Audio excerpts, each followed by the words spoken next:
soy Francisca Espinosa, maestra de educación infantil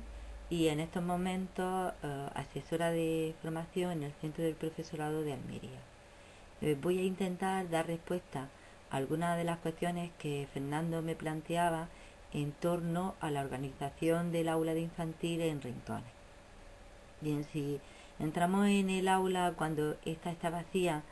sin niños y sin niñas, y observamos el espacio, la distribución de los materiales,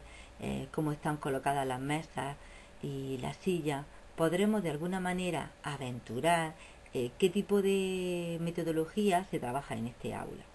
Es decir, el espacio de alguna ya dice mucho de lo que ocurre en el aula y de alguna forma condiciona o propicia una forma de enseñar y una forma de aprender. El espacio puede estar estructurado de forma que prime escuchar a la maestra, trabajar en silencio, ver todo en la pizarra, con mesas y sillas suficientes para que todos puedan estar sentados a la misma vez haciendo la misma actividad. En la gran mayoría del aula de infantil, la mayor parte del espacio del aula está ocupado con mesas y sillas, lo que evidentemente dificulta el movimiento por el aula y el acceso libre a todos los materiales.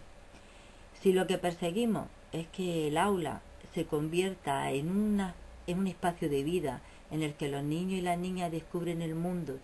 y construyen sus primeros aprendizajes, deberemos pensar en una distribución del espacio que facilite el movimiento, que facilite el acceso libre al material, que permita las interacciones y los intercambios entre los niños y las niñas, que permita sentarse cómodamente en la zona de los cojines a leer mi cuento favorito mientras la maestra prepara una exposición oral con un pequeño grupo y el resto de la clase está realizando otros trabajos. En este sentido, la organización del aula en rincones o zonas es la propuesta metodológica que a mi entender es la más adecuada. En esta propuesta, la organización del aula en rincones, el aula se encuentra dividida en distintas zonas o rincones con distintas propuestas de actividades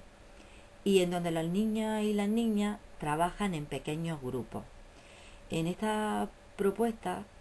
predomina sobre todo la interacción y el intercambio entre el alumnado. Este tipo de propuestas metodológicas, el trabajo en rincones sobre todo lo que favorece es la autonomía, al hacer a los niños y a las niñas partícipes y responsables de su propio aprendizaje y nos permite adaptarnos a la diversidad de necesidades y de intereses y de ritmos de aprendizaje que podemos encontrar en el alumnado de nuestra aula, puesto que este tipo de organización permite organizar distintas actividades. Además son actividades que suelen ser abiertas y flexibles, de forma que una misma actividad puede ser realizada de distinta manera por uno o por otro alumno. Estamos muy acostumbrados a asistir, por otro lado, a la hora de educación infantil, en donde los niños tienen un sitio asignado, una percha, incluso muchas aulas de infantil, los nombres de los niños están pegados en su sitio, lo que de alguna forma dificulta el que me cambie de sitio y de alguna manera me condiciona a que a lo largo de todo el año voy a estar sentado al lado de uno o de otros compañeros.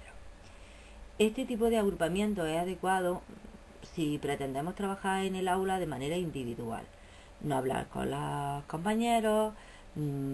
si pretendemos no copiar, que no se copie, que no se distraiga, pero este tipo de organización responde a una concepción del aprendizaje en el que los niños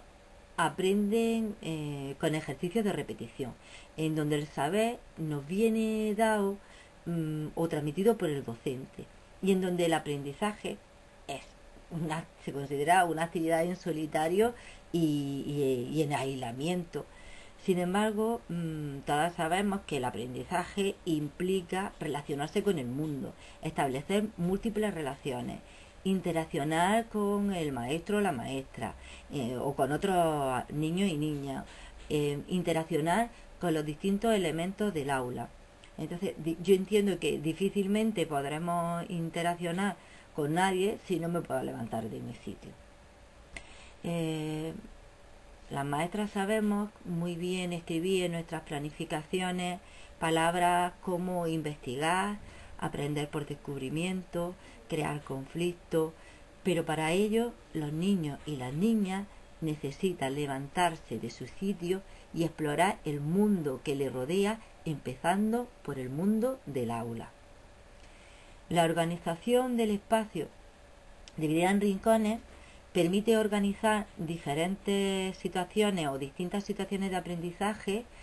y permite a los niños, para poder realizarlas y poder acceder a cada una de las zonas del aula, evidentemente deben moverse libremente por el aula. No tienen asignado un sitio fijo, sino que se van a ir repartiendo por el espacio del aula dependiendo de la tarea que tengan que realizar,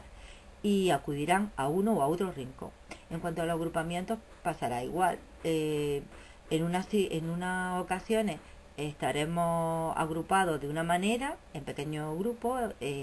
o trabajaremos con unos compañeros y compañeras, y en otros momentos trabajaremos con otros. En este tipo de propuestas, el espacio organizado por rincones o por zonas permite desarrollar o llevar a cabo distintas funciones. Podríamos hablar de rincones o zonas para compartir una lectura en silencio donde no nos moleste, o zonas para realizar pequeñas investigaciones, ver por ejemplo cómo ruedan los objetos, zonas para recrear situaciones de la vida diaria, como son el médico, la tienda, la casita. Todo este tipo de zonas y de actividades que querríamos llevar a cabo en el aula, si tuvieran un lugar determinado y fijo, nos obligaría a disponer de un aula con varias hectáreas, cosa que, tal y como está la aula de infantil, creo que no es viable. Es por ello que necesitamos de alguna manera zonas que funcionen de distintas formas y que se vayan alternando. La idea es que una misma zona desempeña funciones dependiendo de la necesidad o de la actividad que estemos llevando a cabo. En los rincones, en un mismo rincón puede trabajar un grupo de 4 o de 5 niños y niñas, en el que en ocasiones se trabaja,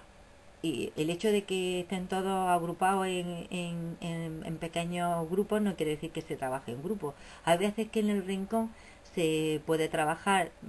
hay propuestas de actividades para trabajar individualmente. En otras ocasiones habrá propuestas de actividades para trabajar en pareja, y en otras ocasiones habrá también actividades para trabajar todos en pequeños grupos.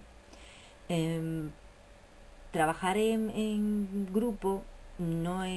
implica solo estar sentado uno al lado del otro, al lado del compañero, sino que implica que el grupo es responsable de llevar a cabo o de realizar el producto final. Por lo tanto, el trabajo será un trabajo de tipo colaborativo, en el que solo habrá un trabajo final de todo, y la idea sería que el alumnado de esta manera colabora, necesita confrontar ideas, necesita ceder, ponerse de acuerdo, aceptar, surgen conflictos, solucionarlos, en fin, trabajar en pequeños grupos implica aprender con los demás, a interaccionar, a decidir, a discutir, a tomar decisiones conjuntas, a aceptar el punto de vista del otro. Y todo esto es difícil si no se aprende, y mucho menos si no lo enseñamos.